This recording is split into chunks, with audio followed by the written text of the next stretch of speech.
Segment 6. The Chelyabinsk Meteor. February 15th, 2013. At latitude 55.150 degrees north and longitude 61.410 degrees east,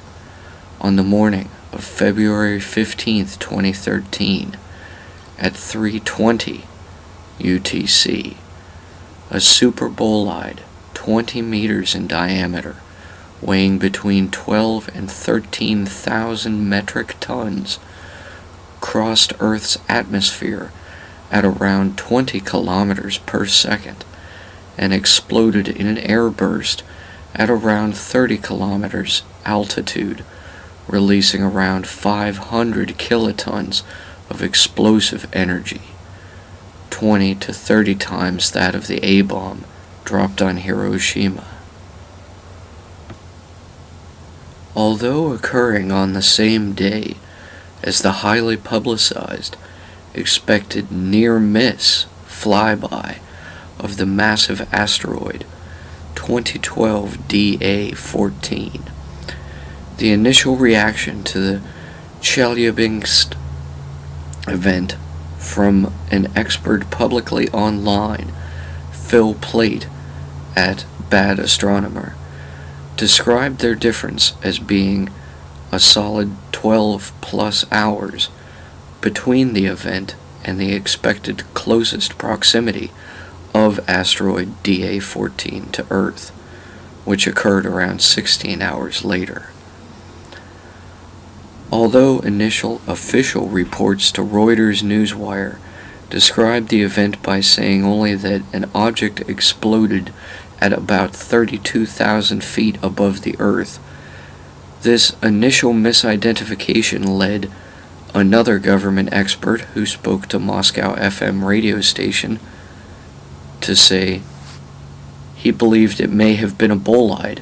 a type of meteor that explodes in the Earth's atmosphere because of its composition or angle of entry,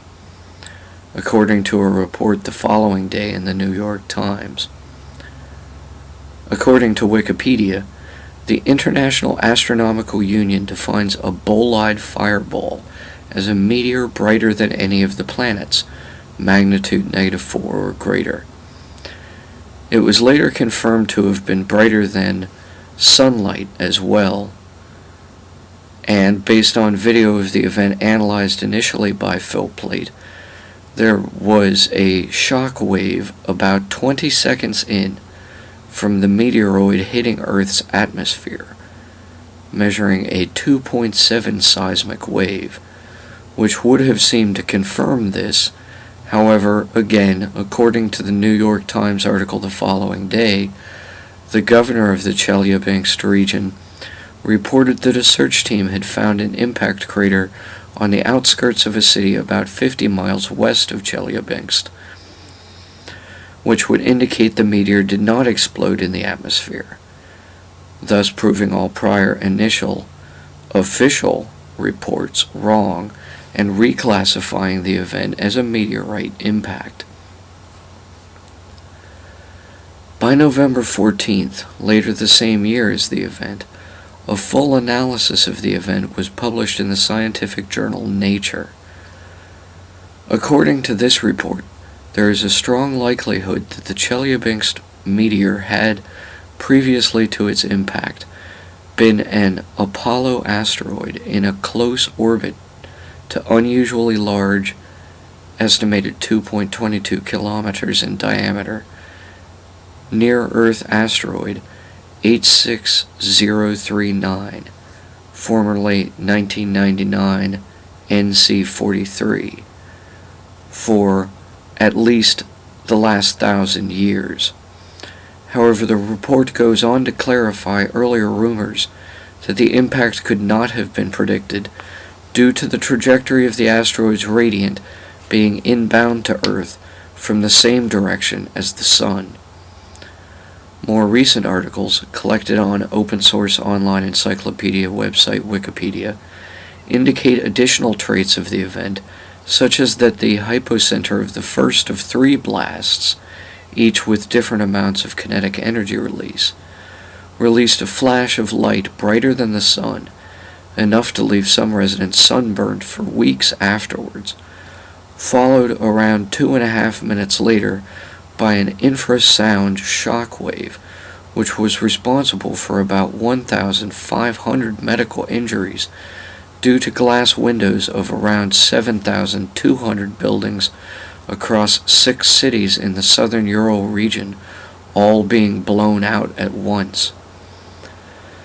The reason the bright flash, which itself lasted about 5 seconds, preceded the sound by such a long duration was that, as the meteorite entered the atmosphere, it was traveling almost 60 times the local atmospheric sound barrier. The first flash emitted 90 kilotons of energy as photons alone and caused the meteor to break in 2 pieces, one falling apart after 18.5 kilometers and the other remaining luminous down to 13.6 kilometers, the largest portion,